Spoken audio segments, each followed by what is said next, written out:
আসসালামু আলাইকুম বন্ধুগণ। এই যে আমার সামনে একটি টপার চুলা দেখতে পাচ্ছেন। এই চুলাটার আগুন কম। কি জন্য আগুন কমছে, কোন পাশটা নষ্ট হয়েছে, কোন পাশটা পাল্টাইলে আগুন আগের পর্যায়ে আসবে আপনাদের দেখাবো। এই যে আগুন, এটাই ফুল। যদি দেখাই, এটাই ফুল, দেখছেন? এটাই হলো ফুল। আপনাদের আগুনটা বাড়াবো, দেখাবো, তার জন্য চুলাটা উপর করে নেবেন। এই যে এখানে এই যে নিফেল, এই নিফেলটা নষ্ট হয়ে গেলেই আপনাদের আগুনটা কমে যায়। আপনারা বাসা বাড়িতেই এই ধরনের প্রবলেমে পড়লে নিঃসন্দেহে এই নিফেলটা পাল্টাই নেবেন। নিফেল পাল্টাই দেখেন প্রথমেই আমাকে এই বার্নারটা খুলে নিতে হবে।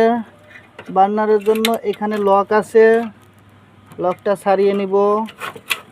আসলে এই কাজটা বেশি না, অল্প কাজ, খুবই অল্প কাজ। এই চুলার মানে আগুন কমে গেছে, তার জন্য তো খুলতে হবে।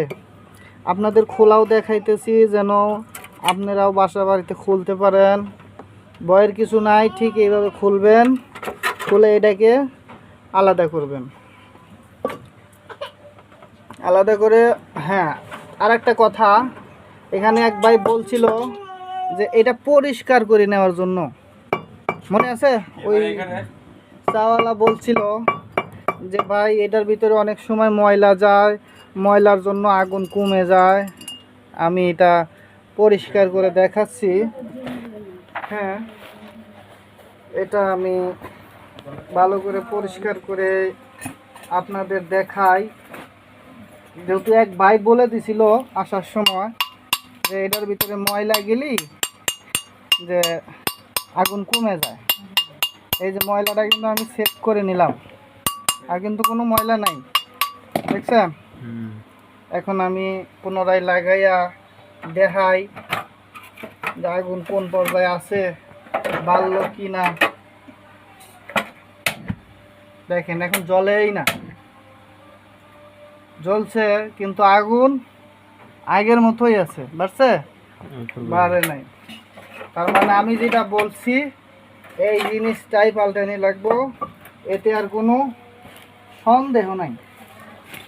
এটা পাল্টানোর জন্য